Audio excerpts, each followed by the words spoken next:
Pourquoi es-tu célibataire? Pourquoi es-tu encore célibataire alors que ça n'est pas ton choix? Évidemment, sinon tu ne regarderais pas cette vidéo. Bonjour à toutes et à tous, je suis Bénédicte Anne, votre love coach. J'accompagne les hommes et les femmes qui ont envie d'être en couple à trouver l'amour. Je m'intéresse également au pourquoi ils ne l'ont pas trouvé jusque-lors. J'ai écrit 4 livres qui parlent de la question amoureuse dont vous trouverez les références ci-dessous. Depuis 2004, nous avons créé une communauté francophone et nous avons tissé des liens que nous continuons à explorer à travers aujourd'hui Internet puisque Covid oblige, nous sommes coincés chez nous, en tout cas pour un certain nombre de villes. Merci de vous abonner à ma chaîne, de liker la vidéo si elle vous plaît.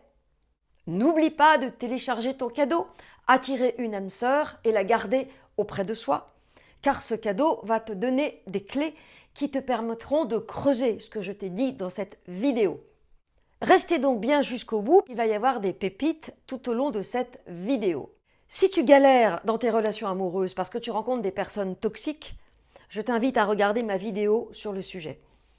Si tu as l'impression que toutes les personnes qui s'intéressent à toi ne t'intéressent pas et vice-versa, j'ai fait une autre vidéo sur le sujet. Alors pourquoi es-tu toujours célibataire? 4 explications peuvent donner du sens à ton célibat. La première explication est d'un classicisme avéré, mais quand même, c'est important que tu te poses la question. Est-ce que tu as fait la paix avec ton passé? Est-ce que lorsque tu penses à ton ex, tu as de la colère, tu as envie de déchirer ses costumes avec un cutter, tu as envie de balancer un pavé dans son pare-brise, de crever ses pneus? Est-ce que tu as envie de faire une scène en bas de chez lui? Est-ce que tu y penses souvent, soit dans la colère et l'envie de vengeance, soit dans la tristesse et la posture de Calimero?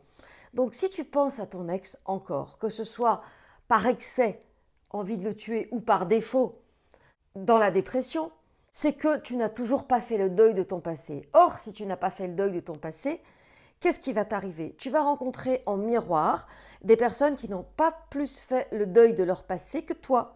Donc, monsieur et madame, je suis célibataire se rencontrent, mais en réalité, derrière, il y a une tierce, voir la vidéo sur la tierce, quelqu'un qui occupe encore leur esprit, quelqu'un ou quelque chose qui fait que cette personne n'est pas plus disponible pour toi que tu n'es disponible pour elle. Première clé, je fais la paix avec mon passé et je décide que mon ex m'a fait suffisamment souffrir pendant et après. Je ne vais pas en plus lui laisser la possibilité de me faire souffrir aujourd'hui, alors que franchement, ça fait X années, X mois que nous sommes séparés. Je prends donc la décision de ne plus laisser mon ex pourrir ma vie aujourd'hui. C'est bon, j'ai suffisamment donné. Et qu'est-ce que je vais faire de cette nouvelle énergie que je vais récupérer chaque fois que j'aurai envie de le tabasser ou de pleurer? Je vais utiliser cette énergie au service de ma nouvelle cause qui va être attirer une âme sœur. Je vous envoie à des vidéos que j'ai déjà faites sur le sujet.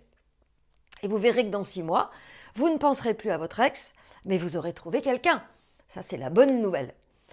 La deuxième clé va vous surprendre, c'est ce que j'appelle la recherche du fantôme. Pas celui qui vous ghost, le fantôme au sens propre, c'est-à-dire quelqu'un à qui vous pensez et qui peut être un ex d'il y a très longtemps, qui peut être un ex mythique, qui peut être quelqu'un avec qui vous n'avez jamais eu d'histoire mais sur lequel vous avez fantasmé.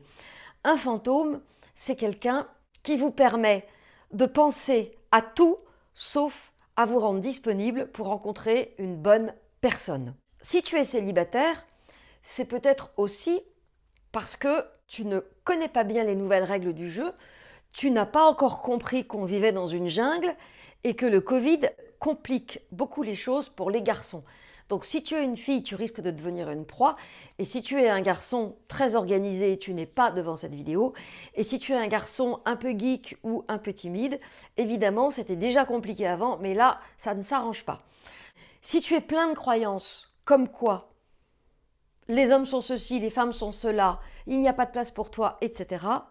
Là, je t'invite vraiment à te demander à quoi te servent ces croyances. Et je te renvoie à mon conseil numéro 3, pour que tu comprennes quel est l'intérêt de ces croyances qui évidemment te servent à rester célibataire. Une des raisons de ton célibat, c'est tout simplement une méconnaissance des nouvelles règles du jeu amoureux, une forte timidité, un manque de confiance en toi, les trucs classiques que tu peux voir sur le net. Ce qui m'intéresse, moi, aujourd'hui, ce n'est pas de te parler d'estime de toi, de te parler de geek, de te parler d'application. Ce qui m'intéresse aujourd'hui, c'est de te donner des clés pour que tu comprennes que ce n'est pas par hasard si tu es toujours célibataire et que ça n'est pas ton souhait, bien évidemment. Alors pose-toi la question, se pourrait-il que tu aies un bénéfice caché à être célibataire? Alors qu'est-ce que c'est qu'un bénéfice caché? C'est quelque chose qui fait que pour 1000 raisons inconscientes, tu trouves ton compte à être toujours célibataire. Donc tu ne trouves pas ton compte dans la joie de la solitude. Tu trouves ton compte parce que si tu restes célibataire, tu évites de blesser quelqu'un. Ce qui m'amène à te proposer de te poser la question suivante. À qui profite le crime? Si tu devenais demain heureux en amour, qui ça contrarierait? Ton frère ou ta sœur qui n'est pas aussi nanti que toi et qui est très content que vous soyez très proches dans votre célibat? Ta mère qui compte sur toi parce que tu es le petit mari de substitut, parce que tu remplaces les défaillances de papa? Ta mère qui se confie à toi, qui a besoin de ta sensibilité? Ton père dont tu es la princesse et qui est pour toi l'homme idéal? Un homme tellement idéal que personne ne lui arrive à la cheville. Donc demande-toi vraiment, à qui profite le crime de ton célibat? Et si j'emploie le mot crime, c'est parce que c'est quelque chose de violent. Alors évidemment, je ne vais pas te laisser en plan, en train d'énumérer la liste de toutes les personnes qui pourraient finalement voir d'un mauvais œil que tu n'es plus célibataire. Je vais te proposer de réfléchir à tes loyautés. Et la question à se poser qui me semble la plus facile, au stade où nous en sommes maintenant, la question la plus facile c'est: est-ce que pour me donner la vie, papa ou maman ont vécu des choses pas cool? Par exemple, papa a dû épouser maman parce qu'elle était enceinte. Par exemple, maman était enceinte dans un milieu où ça ne se faisait pas, donc maman a été bien contente d'épouser papa pour ne pas avoir la honte.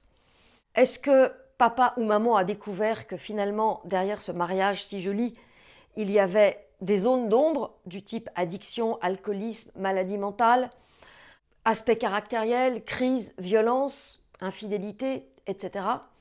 Est-ce que finalement, pour te donner la vie, papa ou maman, voire les deux, n'ont-ils pas été très malheureux? Dans ce cas-là, ça s'appelle une loyauté et tu rembourses ta dette de vie aux parents qui a sacrifié sa vie pour te donner la tienne. Comment veux-tu faire? Tu vas essayer de réparer, mais que tu rases les murs, que tu ne t'autorises rien ou que tu deviennes l'incarnation de leurs rêves, genre tous ces gens qu'on voit à The Voice, que tu sois chanteur, médecin, notaire, avocat, ou que au contraire tu ne t'autorises rien pour être aussi malheureux qu'eux, dans tous les cas de figure, tu es en train de rembourser ta dette de vie. Et comme tu ne vas jamais pouvoir rembourser les frustrations de tes parents, eh bien tu es coincé. À défaut de rembourser ta dette de vie, tu vas donc tout simplement ne pas t'autoriser à être heureux. Si tu as du bol, tu es célibataire, mais ça va dans les autres domaines de ta vie. Et si tu n'as pas de bol, eh bien, tu es en échec partout, au boulot, avec les amis, avec les voisins, avec tes frères et sœurs, et bien sûr dans tes relations amoureuses. Tu l'as bien compris, si tu ne veux plus être célibataire, tu dois faire la paix avec ton passé. Tu dois vérifier qu'il n'y a pas un fantôme qui continuerait à te hanter. Tu dois évidemment te poser la question essentielle, à savoir est-ce que tu ne serais pas par exemple l'objet de maman en étant une confidente ou un mari de substitut. Et tu dois bien sûr comprendre que tu ne rembourseras jamais ta dette de vie et que par conséquent tu dois choisir aujourd'hui à être toujours malheureux pour rien parce que tu ne pourras jamais rembourser le moment où tes parents se sont unis pour te concevoir, qui a peut-être été un joli moment. Alors accroche-toi à ce spermatozoïde malin, qui a dit aux autres « dégage, crétin, c'est moi qui vais féconder l'ovocyte ».